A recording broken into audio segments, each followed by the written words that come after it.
Hello friends, welcome to Dharana Academy. நம்ம இன்னைக்கு இந்த வீடியோ பதிவுல என்ன தோலை பத்தி பார்க்க போறோம் அப்படினா திருக்குறள் சிலபஸ்ல கவர் ஆகக்கூடிய திருக்குறள் தொடர்பான அதிகாரங்களை வந்து நம்ம ஒவ்வொரு வீடியோ பதிவுல ஒரு அதிகாரமா நம்ம வந்து பார்த்துட்டு வரோம். இதுக்கு முன்னாடி போட்ட அந்த அதிகாரங்களை பார்க்க நினைக்கிறவங்க டிஸ்கிரிப்ஷன்ல அதுக்கு நான் பிளேலிஸ்ட் கொடுத்திருக்கேன். அத போய் நீங்க பார்த்துக்கலாம். இப்போ இந்த வீடியோ பதிவுல விருந்தோம்பல் அப்படின்ற ஒரு அதிகாரத்துல இருந்து ஒரு 10 குறளை வந்து நம்ம வந்து பார்க்க போறோம். சரிங்களா? ஒன் பை ஒன்னா பார்க்கலாம்.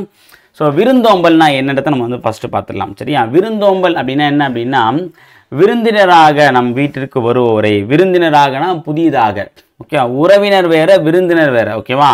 அதாவது இந்த இடத்துல வந்து விருந்தினர் அப்படின்னு பார்த்தா நம்ம வீட்டுக்கு வரக்கூடிய நபர், அவரை வந்து நம்ம விருந்தினராக வந்து நம்ம உபசரிக்கணும். இப்போ நம்ம விருந்தினராக யாரை சொல்கிறோம் அப்படின்னா உறவினரை தான் நம்ம வந்து விருந்தினர் அப்படின்னு சொல்லிட்டு அழைக்கிறோம். விருந்து படைப்பவர், விருந்திற்கு உரியவர்களை வந்து விருந்தினர் அப்படின்னு சொல்லி அழைக்கலாம்.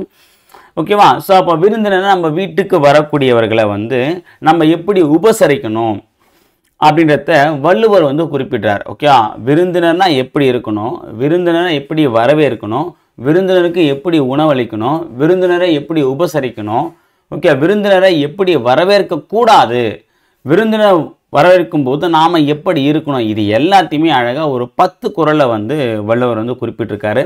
அதை நம்ம ஒன் பை ஒன்னா பார்க்கலாம். முதல்ல வந்து பார்த்தீங்க அப்படின்னா ஃபர்ஸ்ட் குறள் பார்த்துக்கலாம். இருந்தோம்பி இல்வாழ்வதெல்லாம் விருந்தோம்பி வேளாண்மை செய்தற் பொருட்டு.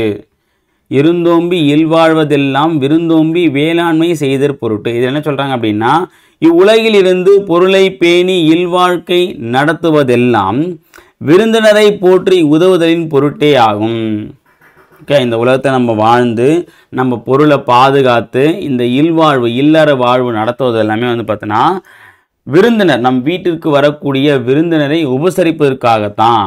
இப்போ நம்ம சொல்லுவோம்ல, இப்போ நம்ம வந்து ஒரு அழகாக ஒரு வீட்டை கட்டுவோம், வீட்டு உள்ளதாக இருக்க போகிறோம், ஆனால் வீட்டு வெளியே நம்ம அழகாக கட்டுறோம். ஏன்னா இப்போ வீட்டுக்கு வரவங்க என்ன சொல்லுவாங்க, வீடு அழகாக இருக்குது. அப்போ நம்ம வந்து சமைக்கிறது ஒரு பொருள், இது எல்லாமே நம்ம வாழ்கிற வாழ்வு என்பது பார்த்திங்கன்னா பிறருக்கானது அப்படின்ற மாதிரி நம்ம வீட்டுக்கு வரக்கூடிய அந்த விருந்தினர்களை உபசரிப்பதற்காக தான் நம்ம இவ்வளோ விஷயங்களை பண்ணுறோம் அப்படின்றத வந்து வள்ளுவர் வந்து சொல்கிறாரு. ஓகே, இப்போ நமக்குன்னா நம்ம காட்டோடு இருந்திருப்போம், நமக்கு மட்டும்தான்.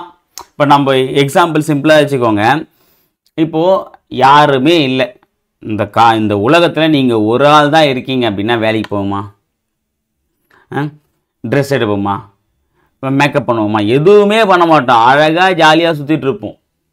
ஓகே, அங்கே காட்டில் இருக்கக்கூடிய பச்சை சாப்பிட்டுனா அப்படியே வந்து எப்படி மனுஷனை குரங்க விட வந்து பயங்கர சேஷ்டை பண்ணிட்டு எல்லாமே பண்ணிட்டு நம்ம வந்து இருப்போம். காரணம் என்னன்னு பார்த்தீங்க அப்படின்னா ஏன்னா யார் நம்மளுக்கு கேட்க போகிறாங்க, நம்ம யார் நம்மளை எதனா சொல்ல போகிறாங்கன்றது நம்ம எதுவுமே இல்லை இருக்காது. அதேமாதிரி தான் இப்போ விருந்தினர் வீட்டுக்கு வராங்கன்னா நம்ம வீட்டை வந்து அலங்காரமாக வச்சுருப்போம், வீட்டை உபசரிப்போம், இல்லை இல்லற வாழ்க்கை நடத்துவோம், இது எல்லாமே. அப்போ எல்லாமே இந்த விருந்தினர் பொருட்டு தான், அதுக்காக தான் நம்ம இவ்வளோ விஷயங்கள் பண்ணுன்றத வள்ளுவர் வந்து குறிப்பிட்டார். ஓகே, அடுத்த ரெண்டாவது பாருங்கள். விருந்து புறத்ததா தானொண்டல் சாவா மருந்தினும் வேண்டர் பாற்றன்று. விருந்து புறத்ததா தானொண்டல் சாவா மருந்தினும் வேண்டர் பாற்றன்று. ஓகேங்களா? இது என்ன சொல்கிறாங்க அப்படின்னா விருந்தாக வந்தவர் வெளியே சென்றிருக்க, விருந்தினராக வந்தவர் வெளியே சென்றிருக்க தான் மட்டும் உண்ணுதல் சாவா மருந்தாகி அமிர்தமே என்றாலும் விரும்பத்தக்கதென்று. இப்போது வீட்டுக்கு ஒரு விருந்தாளி வந்திருக்காங்க, அவங்க ஏதாச்சும் வெளியே போயிருக்காங்க, இல்லை வெளியே இருக்கான்னு வச்சுக்கலாமே, அவங்கள வெளியே விட்டுட்டோ இல்லை அவங்கள வெளியே அமுச்சிட்டோ இல்லை அவங்க வெளியே போகிற டைமோ நம்ம ஒரு பொருளை அவங்களுக்கு கொடுக்காம சாப்பிட்றது தப்பு. அது சாவா மருந்தான அமிர்தமே ஆனாலும் அதை நம்ம என்ன பண்ணக்கூடாது, சாப்பிடும், அது ஒரு கேவலமான செயல் அப்படின்றத வள்ளுவர் வந்து சொல்கிறார். இந்த காலத்துல அந்த கேவலன்ற வார்த்தையை அவர் பயன்படுத்தி இருப்பார். சரியா? அப்போ அப்படின்னும் போது இப்போ விருந்தினர் ஒருத்தர் வந்தாங்கன்னா நம்ம சாப்பிடக்கூடிய உணவு அவங்களுக்கும் நம்ம அழைத்த வந்து சாப்பிடணும். ஓகேவா? பகிர்ந்து உண்ணுதல் நமக்கு பெரும் மகிழ்ச்சி ஏற்படுத்தும். அப்படின்னும் போது நம்ம மறைத்து உண்ணுதல்லாம் போனோம் நமக்கு வியாதியை தான் ஏற்படுத்தும். சரியா? அதனால விருந்தினர் இருக்காங்க அப்படின்னா அவங்களுக்கும் ஷேர் பண்ணி கொடுக்கணுன்றத வள்ளுவர் வந்து குறிப்பிட்டிருக்காரு. அது சாவா மருந்தான அமிர்தமே ஆனாலும் தனித்து உண்ணக்கூடாதுன்றத சொல்றார். சரிங்க சார், அவங்கள வீட்டுக்கு அமுச்சிட்டு அவங்க வீட்டுக்கு போனதுக்கப்புறம் சாப்பிடலாமா, அதை பற்றி வள்ளுவர் எழுதலை. சரியா? அடுத்தது மூணாவது குறள் பார்க்கலாம். வருவிருந்து வைகளும் ஓம்புவான் வாழ்க்கை பருவந்து பாழ்படுதல் இன்று. ஓகேவா? வருவிருந்து வைகளும் ஓம்புவான் வாழ்க்கை பருவந்து பாழ்படுதல் இன்று. தன்னை நோக்கி வரும் விருந்தினரை நாள்தோறும் போற்றுகின்றவனுடைய வாழ்க்கை துன்பத்தால் வருந்தி கெட்டு போவதில்லை. அதாவது தான் வீட்டுக்கு வரக்கூடிய விருந்தாளிக்கு நல்லா உபசரித்து அவங்கள வந்து பார்த்தோன்னா பேணி பாதுகாத்து அவங்களுக்கு உண்டான உபசரிப்பு எல்லாத்தையும் செஞ்சு வாழ்க்கை நடத்துகிறவங்க. அவங்கள வந்து விருந்தினரை வந்து போற்றி நம்ம வீட்டுக்கு ஒரு விருந்தாளி வந்தால் அந்த விருந்தாளிக்கு வந்து நம்ம வீட்டை விட்டு போன்ற எண்ணமே இருக்காது, அந்த அளவுக்கு உபசரி செய்வாங்க. ஓகேவா? அப்படி உபசரிப்பு செய்வதால் யாருமே துன்பம் அடைய மாட்டாங்க. இப்போ சொல்லுவாங்கல்ல, ஒரு சிலலாம் வந்து வீட்டை சொல்லுவாங்க, சொந்தக்காரனுக்கு ஆக்கி போட்டே தான் என் சொத்தெல்லாம் போச்சுன்னு. அது வந்து பொய். வீட்டுக்கு வரவங்களுக்கு எல்லாம் இதை பண்ணி அதை பண்ணி இதனால்தான் நீ ஓட்டாண்டியாக போனேன், அந்த மாதிரி ஒன்று கிடையவே கிடையாது. அப்போ விருந்தினரை உபசரிப்பதால் அதனால் உனக்கு துன்பம் வந்து நாம் கெட்டு போவது இல்லை. அதை தான் இங்கே சொல்கிறாங்க. அதனால் வாழ்க்கையில் துன்பத்தால் வருந்தி கெட்டு போதலை, இவங்களுக்கு நான் வந்து இந்த உபச்சாரம் இந்த விருந்து போட்டதால தான் நான் வந்து இப்படி கெட்டு போயிட்டேன் அப்படின்னு சொல்லிட்டு யாரும் ஃபீல் பண்ண மாட்டாங்க. அந்த மாதிரி ஒரு துன்பம் வரவும் வராது. இப்போ விருந்தினை உபசரிப்பதால் நமக்கு எந்த கேடும், துன்பத்தால் எந்த கேடும் நமக்கு வராதுன்றத வள்ளுவர் அடித்து சொல்கிறார். ஓகேவா? அடுத்த நாளாவது பாருங்கள். அகனமர்ந்து செய்யால் உரையும் முகனமர்ந்து நல்விருந்து ஓம்புவான் இல். அகனமர்ந்து செய்யால் உரையும் முகனமர்ந்து நல்விருந்து ஓம்புவான் இல். இது என்ன சொல்றார் அப்படின்னா, இனிய முகத்தோடு தக்க விருந்தினரை பேணுபவரின் வீட்டில் திருமகள் மனமகிழ்ந்து குடியிருப்பாள். இனிய முகத்தோடு தக்க விருந்தினரை பேணுபவரின் வீட்டில், ஓகேவா, திருமகள் மனமகிழ்ந்து குடியிருப்பாள். சொன்னா திருமகள்ன்றதை வந்து பார்த்தீங்கன்னா, அதாவது திருமகன் சொல்லுவாங்க, செல்வம், ஏன்னா திருனா செல்வம், ஓகேவா, செல்வ மகள் என்னது மனமகிழ்ந்து குடியிருப்பான். எங்க? இனிய முகத்தோடு தக்க விருந்தினரை பேணுபவர். இப்போ நம்ம வீடு ஒரு விருந்து வந்தாங்கன்னா அவங்க வருவாங்க, உள்ளே வரும்போதே எப்போ வந்தீங்க, சரி எதுக்கு வந்தீங்க, ஏன் வந்தீங்கன்னு கேட்டாலே அவள் தான். அவன் வந்தவொடனே அவன் ஏதோ ஒரு விஷயத்த சொல்ல வந்திருப்பான். நம்ம கேட்டவுடனே அவன் மூஞ்சே ஒரு மாதிரி மாறிடும். சரியா? ஏன் வந்தீங்க, எதுக்கு வந்தீங்க அப்படின்னு சொல்லிட்டு கேட்டாலே இந்த வார்த்தையை நம்ம கேட்கக்கூடாது. வாங்க, நல்லா இருக்கீங்களா, எப்படி இருக்காங்க, வீட்டில் எப்படி எல்லாரும் சந்தோஷமாக இருக்காங்களா, ஓகேவா, அப்புறம் வந்து எல்லா விஷயம் ஓகேவா, எதுவும் பிரச்சனை இல்லையா, ஓகேவா அப்படின்ற மாதிரி கேட்டு சொன்னோம் அப்படின்னா அவங்க மனசு குளிரும், வீட்டுக்கு வந்தவங்களுக்கும் மனசு குளிரும். அப்படி இருக்கும்போது அந்த திருமகள் வந்து நம்ம வீட்டில் மன மகிழ்ச்சியோட இனிய முகத்தோடு நாம் விருந்தினரை உபசரித்தால் திருமகள் என்ப அந்த செல்வம் நம்ம வீட்டில் மன மகிழ்ச்சியோடு குடியிருக்கும் அப்படின்றத வள்ளுவர் சொல்றார். அடுத்து பாருங்க, 5வது.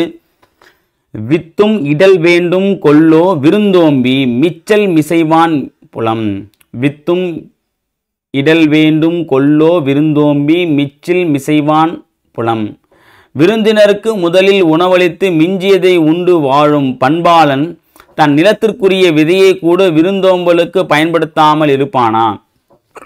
அதாவது விருந்தினர் சாப்பிட்டு மீதி இருக்கிறத சாப்பிட்டு வாழக்கூடிய பண்பாளன். இப்போ வீட்டுக்கு ஒரு விருந்தாளி வராங்கன்னா வரத்து முன்னாடி நம்ம போட்டு சாப்பிட்டு மீதியை விருந்தாளி இருக்கக்கூடாது. என்ன சொல்றாரு, விருந்தாளி வராங்கன்னா அவங்க வெயிட் பண்ணி அவங்க சாப்பிட்டு மீதி இருக்கிறத சாப்பிட்டு வாழறான் பார்த்தீங்களா. அவன் விதைப்பதற்காக ஒரு விதையை வச்சிருந்தா கூட அந்த டைம் விருந்தாளி வந்துட்டானா அந்த விதையை கூட என்ன பண்ண மாட்டாங்க, விருந்தாளிக்கு போறதுக்கு தயங்க மாட்டாங்க அப்படின்றத வள்ளுவர் சொல்றாரு. ஏன் அப்படின்னா அந்த விதைத்து பின்னால உருவாக்குறது இப்போ இருக்கவங்களுக்கு பசியாத்தத்தை தான் பெருசா நினைப்பாங்க. அப்ப அந்த விருந்தினருக்கு உணவளிப்பதற்காக விதையை கூட விட்டு வைக்க மாட்டாங்கன்ற அந்த அளவுக்கு நற்பண்பு கொண்டவர்களா இருப்பாங்கன்றத சொல்றாரு. யாரு? விருந்தினருக்கு உணவளித்து மிஞ்சியதை உண்டு வாழும் நற்பண்பு உடையவர்கள் எதை கூட விட்டு வைக்க மாட்டாங்களா, தன் நிலத்திற்குண்டான விதையை கூட விருந்தினருக்கு உணவளிக்க வந்து தயங்க மாட்டாங்கன்றத சொல்றாரு. அடுத்த 6வது பாருங்க. செல்விருந்து ஓம்பி வருவிருந்து பார்த்திருப்பான் நல்வருந்து வானத்தவர்க்கு. செல்விருந்து ஓம்பி வருவிருந்து பார்த்திருப்பான் நல்வருந்து வானத்தவர்க்கு.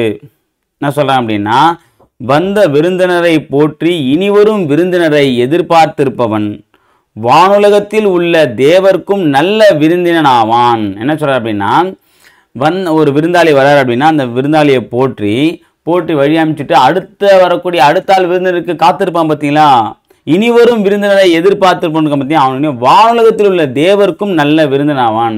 ஸோ அப்பேற்பட்டவனை வானுலகத்தில் இருக்கக்கூடிய தேவர்கள், புகழின் உச்சத்தில் இருக்கக்கூடிய தேவர்கள் அவனை விருந்தினராக அழைப்பாங்களாம், அவனை விருந்தினராக வந்து அழைக்க காத்திருப்பாங்களாம். எப்பேற்பட்டவனை? வந்த விருந்தினை உபசரித்து போயிட்ட உடனே அடுத்த விருந்தினர் எப்போ வருவாங்க, அவங்களுக்கு எப்படி உபசரிக்கலாம் யோசிச்சுட்டு இருக்கவன விருந்தினராக்க தேவர்கள் காத்திருப்பாங்க. சிம்பிளாக சொல்கிறார். நம்ம என்ன பண்ணுவோம், விருந்தினர் வந்தானா இவன் எப்படா போவான் அப்படின்னு பார்த்துருப்போம். போயிட்டான் அப்படின்னா எப்பாடா போஞ்சான சாமி, அடுத்து எவனும் வரக்கூடாது அப்படின்னு சொல்லிட்டு இருப்போம். இப்போ ஒரு படத்தில் கூட பார்த்தீங்கன்னா அலெக்ஸ் பாண்டியன் படம், அந்த படத்தில் வந்து சந்தானம் சொல்லுவார், இது சொந்தமே வேண்டாண்டா ஊருக்கு வெளியே வந்து வீடு கட்டியிருக்கேன், இங்கேயும் எவன்டா வந்தது அப்படின்ற மாதிரி வந்து கேட்டிருப்பார். அது மாதிரி தான் சரியா. அடுத்தது ஏன்னா சொந்தக்காரங்கன்னும் போது சொந்தக்கார எல்லாருமே வந்து நல்லவங்களாக இருக்க முடியாது சரியா, அது வாஸ்தவமான விஷயந்தான். ஓகேவா. அதேமாதிரி இன்னொரு விஷயம் நம்ம கவனிச்சுக்கணும், நமக்கு எப்படி சொந்தக்காரங்க இருக்காங்களோ அதேமாரி மற்றவங்களுக்கும் நம்ம சொந்தக்காரங்க தான், நம்மளும் நல்லவங்களாக இருக்கணுமான்றதை யோசிக்கணும். நம்ம நல்ல சொந்தக்காரங்களாக இருந்தோம் அப்படின்னா நமக்கு வரவங்களும் நல்ல சொந்தக்காரங்களாக இருப்பாங்கன்றது தான் இங்கே ரியாலிட்டி. ஆனால் நம்ம அதை உணர்த்த கிடையாது, நம்ம மட்டும்தான் நல்லவங்க, நம்ம சுற்றிலாம் கெட்டவங்க நினைக்கிறது. ஆனால் அவங்ககிட்ட போய் இதை கேட்கும்போது தெரிஞ்சது நம்ம எவ்வளோ கெட்டவங்கிறது அவங்களுக்கு தெரியும். ஏன் நமக்கு நாமே பார்க்கும்போது நம்மக்கிட்ட குறை நமக்கு தெரியறது கிடையாது. ஓகேவா. அப்படி தள்ளி வச்சு பார்த்தா தான் தெரியும், சிம்பிளான விஷயம். அடுத்தது, இணை துணை என்பதொன்றில்லை விருந்தின் துணை துணை வேள்வி பயன். இணை துணை என்பதொன்றில்லை விருந்தின் துணை துணை வேள்வி பயன். விருந்தினரை பேணுவதும் ஒரு யோகமே, சரி ஒரு யாகமே, சாரிப்பா, விருந்தினரை பேணுவதும் ஒரு யாகமே, அதை செய்வதால் வரும் நன்மை இவ்வளவு என்று அளவிட முடியாது. வரும் விருந்தினரின் தகுதி அளவுதான் நன்மையின் அளவாகும். சரியா. அதாவது விருந்து நம்ம வரக்கூடிய விருந்தாளிக்கு உணவளிப்பது, விருந்தளிப்புன்னு பார்த்தோன்னா ஒரு யாகம் நடத்தக்கூடியதான். யாகம் எதுக்கு நடத்துவாங்க, நல்ல ஒரு நல்லது நமக்கு நடக்கணும், நல்லது நமக்கு நிறைய வரணும், நமக்கு நிறைய புண்ணியம் சேர்ந்து தான் நம்ம யாகம் வளர்த்துவோம், யாகம் நடத்துவோம். ஓகேவா. அப்போ விருந்தினரை உபசரிப்பதும் ஒரு யாகம் தான். ஓகேவா. ஆனால் இப்போ நம்ம விருந்தினை உபசரித்தா நமக்கு இவ்வளோ பலன் கிடைக்கும் அப்படின்றதுலாம் கிடையாது, அந்த அளவுகளே கிடையாது. அது எதை பொறுத்து இருக்குன்னா வரக்கூடிய விருந்தினரை பொறுத்து இருக்கு. விருந்தினருக்கு நாம் செய்யக்கூடிய உபசரிப்பு, அவர்களுடைய தன்மை, அவர்கள் வாழ்த்தக்கூடிய வாழ்த்தை பொறுத்து தான் நமக்கு வந்து அந்த அந்த கிரெடிட்ஸ்ன்னு சொல்லுவோம் பார்த்தீங்களா, அந்த அந்த எப்படி சொல்கிறது, பேரு அல்லது நன்மை, அது எல்லாமே வந்து வர விருந்தினரோட அளவை பொறுத்து, அவருடைய தகுதியை பொறுத்து இருக்குது அப்படின்ட்டு சொல்கிறாரு. ஓகே. அடுத்தது எட்டாவது பாருங்க, பரிந்தோம்பி பற்றற்றேம் என்பர் விருந்தோம்பி வேள்வி தலைப்படாதார். பரிந்தோம்பி பற்றற்றேம் என்பர் விருந்தோம்பி வேள்வி தலைப்படாதார். விருந்தினரை பேணி அந்த யாகத்தின் பயனை பெறும் பேர் அற்றவர் செல்வத்தை சிரமப்பட்டு காத்தும் அதனை இழக்கும் போது இப்போது எந்த துணையும் இல்லாதவராய் போனோமே என்று வருந்துவர். இப்போது அதுக்கு நிறைய காசு இருக்குது, நல்ல செல்வந்தராக இருக்கான், இருக்கும்போது தன்னுடைய விருந்தினருக்கு எந்த விதமான உபசரிப்பும் யாரையும் கண்டுக்காமல் பெரும் பணத்தை மட்டும் துணையாக கொண்டு ஒருத்தன் வாழ்ந்தோன்னு வச்சிங்களேன், அவங்ககிட்ட இருந்த அந்த பணம், துணையாக இருந்த பணம் அவனை விட்டு போகும்போது தான் தெரியும், சே நம்ம நல்ல காலம் நல்லா இருக்கும்போது வந்து யாரையும் நம்ம வந்து கிட்ட சேர்த்துக்கலையே, அதனுடைய பயன் வந்து இப்போ நம்ம தன்னந்தனியாக இருக்குமே, தனித்து இருக்குமேன்ற ஒரு கில்ட்டி ஃபீலை நமக்கு ஏற்படுத்தும். அப்போ நம்மக்கிட்ட ஆக்கம் செல்வம் இருக்கும்போது அந்த செல்வத்தை பிறருக்கும் நம்ம என்ன பண்ணோம், வழங்கணும். விருந்தோம்பல்ன்ற அந்த பண்பை நம்ம வளர்த்துக்கணும். நம்மக்கிட்ட இருக்கக்கூடிய செல்வம் மற்றவங்களுக்கும் வரணும்னு நினைக்கணும் அப்படின்றத சொல்கிறாரு.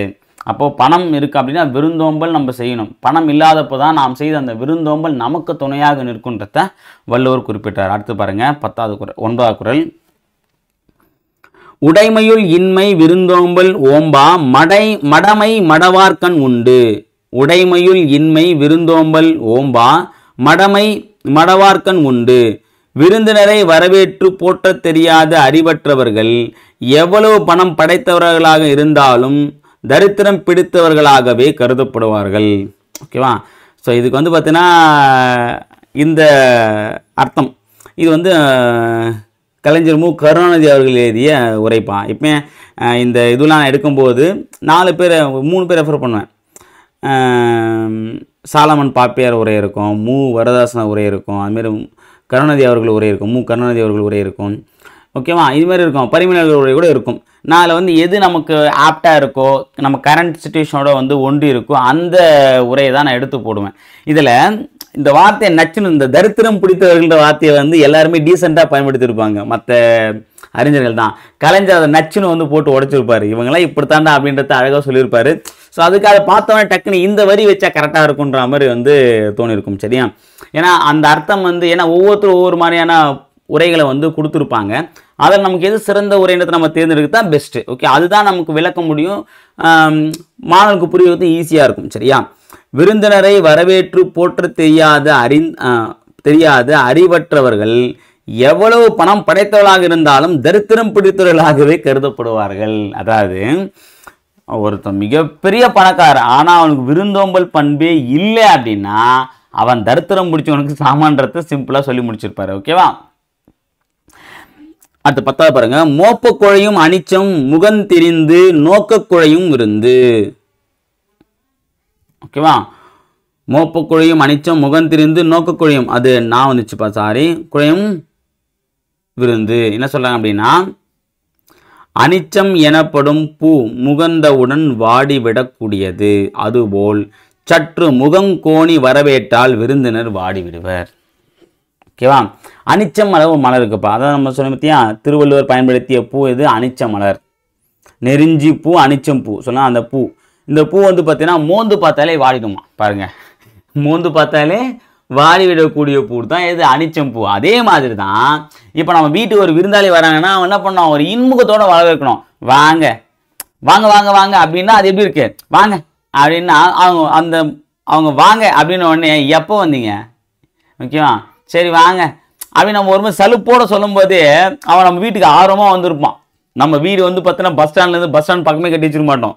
ஏன்னா விருந்தாளி சீக்கிரம் அடிக்கடி வந்து போகணும்னு சொன்ன போனோம்னா பஸ் ஸ்டாண்ட் விட்டு 10 கிலோமீட்டர் தள்ளி வைப்போம். அவன் கஷ்டப்பட்டு ஆட்டோ பிடிச்சி அட்ரஸை கண்டுபிடிச்சி, அட்ரஸில் அதாவது கூகுள் மேப்லேயே இல்லாத ஒரு இடத்துக்கு கண்டுபிடிச்சி கஷ்டப்பட வந்திருப்பான். அதாவது களைப்போட வந்திருப்பான்.